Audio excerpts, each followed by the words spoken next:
வணக்கம் நண்பர்களே, நான் டாக்டர் Tkhealthtips மூலமாக உங்களை சந்திப்பதில் மிக்க மகிழ்ச்சி. உலகெங்கும் வாழும் அனைத்து தமிழ் உள்ளங்களுக்கும் என் இனிய தமிழ் புத்தாண்டு வாழ்த்துக்களை தெரிவித்துக் கொள்வதில் மிக்க மகிழ்ச்சி அடைகிறேன். போன வருஷம் இதே நாள் தான் ஒரு பேண்டமிக் சுச்சுவேஷனில் ஒரு லாக்டவுன், மிகப்பெரிய லாக்டவுனில் நம்ம போன வருஷம் சந்தித்தோம். இந்த போன ஏப்ரலில் தான் அதிக அளவில் உலகமே ஒரு லாக்டவுன் சூழ்நிலையை சந்திச்சுட்டு இருந்தது.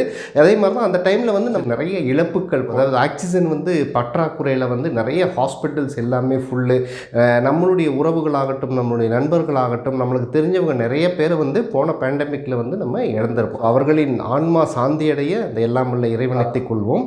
போன வீடியோவில் நம்ம அதே மாதிரி ஒரு விஷயத்தை பற்றி பேசியிருந்தோம், இதுவும் கடந்து போகும் அப்படிங்கிற ஒரு விஷயத்தை பற்றி. என்றைக்குமே அந்த வார்த்தை நம்ம ஞாபகத்தில் வச்சுக்கிட்டோம்னா எல்லா நாளும் ஒரு இன்பமாகவே இருக்கும். ஏன்னா எந்த ஒரு துன்பங்களும் அல்லது எந்த ஒரு கஷ்டங்களும் கடந்து போகும். ஹெல்த்துக்கு என்ன ஒரு டிப்ஸ் அப்படின்னு பார்த்தீங்கன்னா, ஒரு ஹை பிபி இருக்கிறவங்க ரெகுலராக வெண்பூசணி ஜூஸை குடிச்சிட்டு வந்தீங்கன்னா, பொட்டாசியம் அதிக லெவலில் இருப்பதுனால ரெகுலராக 7 நாள் இந்த வெண்பூசணி ஜூஸை நீங்கள் காலையில் எம்டி ஸ்டமக்கில் குடிச்சிட்டு வந்தீங்கன்னா ஒரு மிகப்பெரிய மாற்றம் தெரியும். இது பிபிக்கு மட்டும் இல்லை, காலையில் நீங்கள் குடிக்கும் பொழுது உங்கள் உடலில் இருக்கக்கூடிய கழிவுகள், அதாவது லிவரில் தேங்கி இருக்கிற கழிவுகளை நல்லா சுத்தப்படுத்தக்கூடிய தன்மை இந்த வெண்பூசணி ஜூஸுக்கு இருக்குது.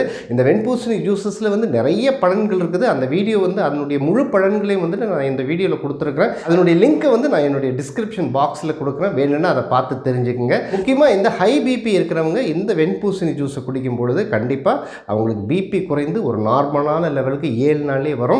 கோல்டு இருக்கிறவங்க ஒரு 7 நாள் விட்டுட்டு நீங்கள் ஒரு கேப் கொடுக்கலாம். அடுத்து ஒரு வாரம் இதை குடிக்க வேண்டாம். ஏன் பேர் கேட்குற கேள்வி என்னென்னா, வெண்பூசணி ஜூஸை குடிக்கும்போது அதிகமாக கோல்டு ஆயிடுது சார், இதுக்கு என்ன பண்ணலாம் அப்படின்னு கேட்டுக்கிறாங்க. இந்த கோல்டு அப்படிங்கிறது நம்ம கழிவுகளை வெளியேற்றக்கூடியதான். அதை நினச்சி நீங்கள் பயப்பட வேண்டாம். ஏன்னா உள்ளே தங்கி இருக்கக்கூடிய அந்த கோழையாகட்டும், அந்த சளி எல்லாமே வெளியே அனுப்புறது தான் அதனுடைய ப்ரொசீஜர். அதனால தான் நம்ம சளி மூலமாக அதை வெளியே அனுப்புது. அதனால் நீங்கள் எந்த பயப்பட வேண்டாம். இந்த நாள் இனிய நாளாக எல்லாருக்கும் அமையட்டும். அதே போல் மறுபடியும் அனைத்து தமிழ் பேசும் நல்ல உள்ளங்களுக்கும் எனது இனிய தமிழ் புத்தாண்டு வாழ்த்துக்களை தெரிவித்துக் கொண்டு மீண்டும் ஒரு நல்ல பதிவில் உங்களை சந்திக்கும் வரை உங்களிடமிருந்து விடைபெறுவது உங்கள் TK.